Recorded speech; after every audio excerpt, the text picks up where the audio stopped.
What was Prabhupada's idea of Madhukari? Very different idea. Hmm? He wanted to go to America. Hmm? Now, as I said, many Indian boys want to go to America. Hmm? But he had a very different idea about that. He wanted to go to America to change it, to bring Chaitanya Mahaprabhu's teachings. Hmm?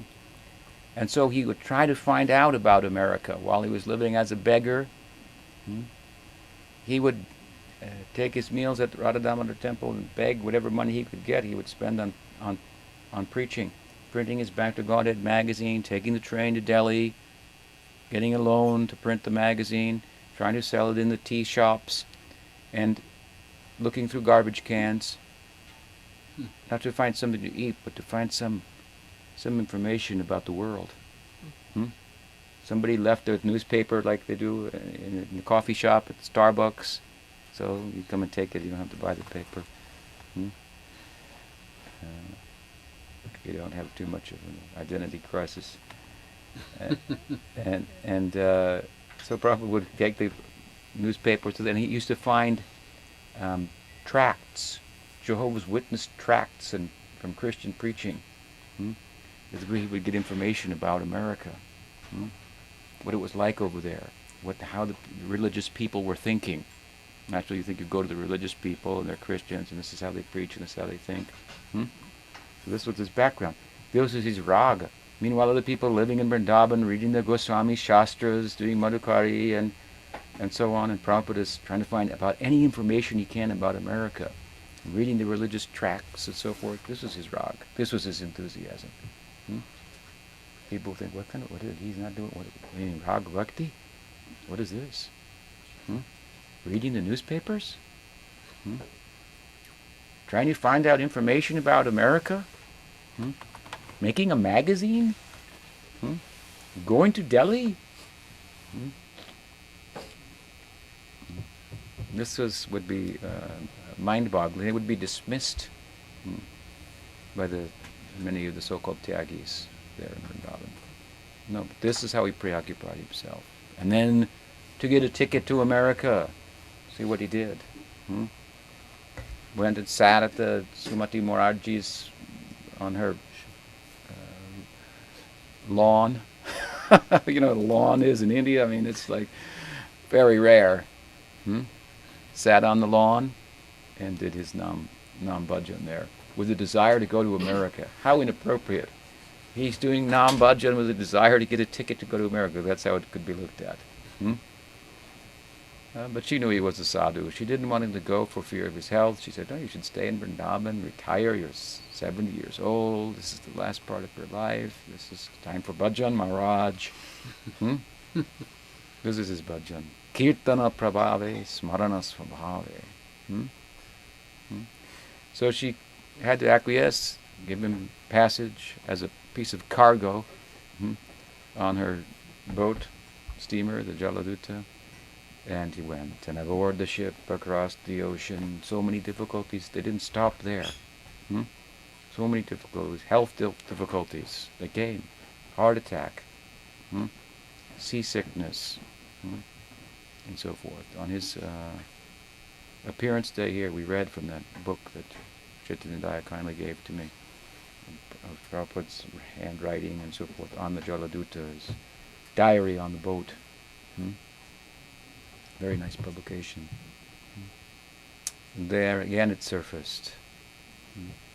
Tomorrow milane bhai, abar she shuko bhai, gocharani ghuri din bor. Banai kai luto puti.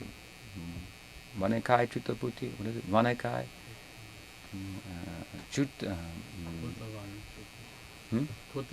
Kotavane chuta chuti. Banai kai luto puti. Se din kobe hobe more. This influence of Nityananda Ram. Sridhar Maharaj said, at that time, it is my consideration, on the boat, crossing the ocean, he had completely emptied himself out. Completely.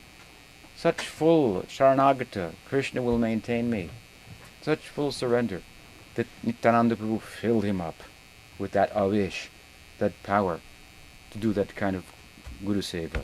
In that prayer, he prayed for that. My Gurudev, give me the power You are the representative of Radharani, and it's known throughout the world, my dear Krishna, that if Radharani is pleased with you, then your life will become pious.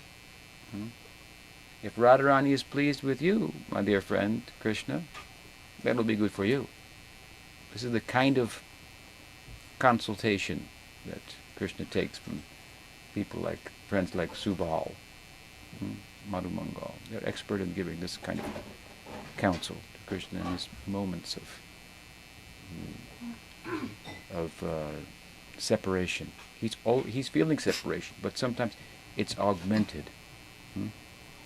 He's thinking of her constantly, but then sees something that overtly reminds him of her, and he says, "Oh, Subal, do the japa, sing Radhanam."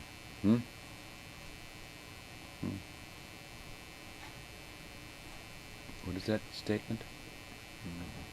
Godo Pokari. Smritida Priyanam. The best friend, Krishna says, the best friend is one who reminds one of his beloved at moments of separation. So, Srila Maharaj says, this time, writing this prayer, thinking like this, when I will again meet Krishna, my friend, when I will sport with him in the forest, Gocharani, Guridhin Boa, herding cows, all these things. This was his smarana swabhave, from his kirtana prabhave, from his enthusiasm for kirtan, his determination for kirtan. This is coming fully in his heart. And Nityananda Prabhu giving him the power.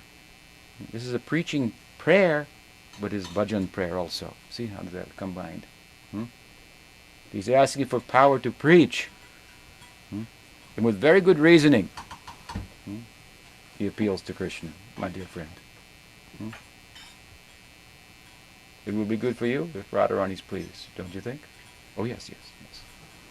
And my Gurudev is representing Radharani's group, so she has asked me to preach.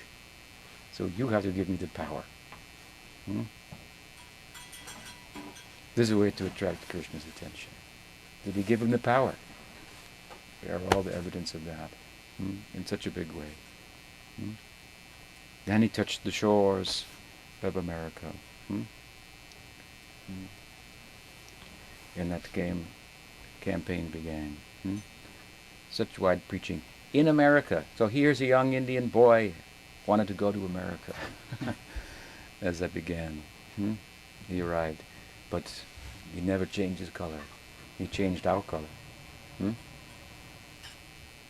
So many young boys and girls giving up their material lives for his ideal, Chaitanya Mahaprabhu's mission. Such power he had.